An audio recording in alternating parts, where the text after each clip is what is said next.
আজ মূলত next weak that is আগামীকাল থেকে যে সপ্তাহটি শুরু হচ্ছে, এই সপ্তাহের আমাদের ঢাকা মহানগরীতে ট্রাফিক ম্যানেজমেন্টের ক্ষেত্রে যে চ্যালেঞ্জগুলো আছে সেটি আপনাদেরকে জানানোই হচ্ছে মূল উদ্দেশ্য।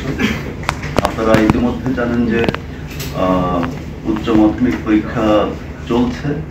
এই সপ্তাহে 3টি পরীক্ষা আছে, কাল একটি 14 তারিখে, 16 তারিখে একটি, আর 17 তারিখে আরেকটি।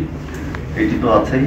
তার পাশাপাশি আগামীকাল সপ্তাহের প্রথম কর্মদিবস, সেটিও একটি সপ্তাহের প্রথম কর্মদিবসে মানুষের সড়কে গমনাগমন বৃদ্ধি পায়, এটিও একটি আমাদের জন্য চ্যালেঞ্জ। তার পাশাপাশি আপনারা জানেন যে 15 তারিখে দ্যাট ইজ সোমবার উল্টো রথযাত্রা আছে। উল্টো রথযাত্রা আপনার ঢাকেশ্বরী মন্দির থেকে শুরু হয়ে স্বামীবাগ ইস্কন মন্দিরে গিয়ে শেষ হবে, সেটি 15 তারিখের দ্বিতীয়ার্ধে।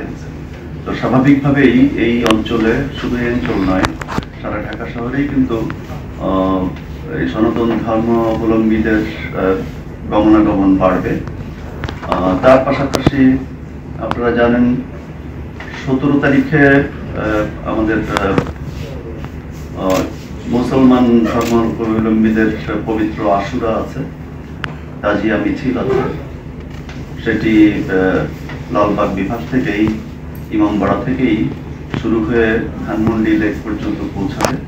তার পাশাপাশি এই তাজিয়া মিছিল বিভিন্ন স্থানেও অনুষ্ঠিত হবে। 15, 16, 17 এই 3 দিন ধরেই চলবে। 17 তারিখে তাজিয়ার মূল মিছিল, সেটি পুরনো ঢাকাতেও একটি হয়, তার পাশাপাশি মোহাম্মদপুর, মিরপুর এসব এলাকাতেও এই সময়টায় যানজট বাড়ার একটি সম্ভাবনা আছে। আর তার পাশাপাশি আপনারা দেখছেন যে গোটা সংস্কার আন্দোলনও চলছে। সবকিছু মিলিয়ে আগামী সপ্তাহে আমাদের ট্রাফিকের যে চ্যালেঞ্জগুলো সেটি বললাম, এবং এই চ্যালেঞ্জকে সামনে রেখেই প্রত্যেকটি বিভাগের ট্রাফিকের উপকমিশনারগণ তাদের মতো করে এই ট্রাফিক ম্যানেজমেন্টের ক্ষেত্রে জনভোগান্তি যেন কমাতে পারি আমরা, সেটির ব্যাপারে সকল ডিভিশনে সকল উপকমিশনারগণ কাজ করছে তাদের নিজস্ব পরিকল্পনা অনুযায়ী।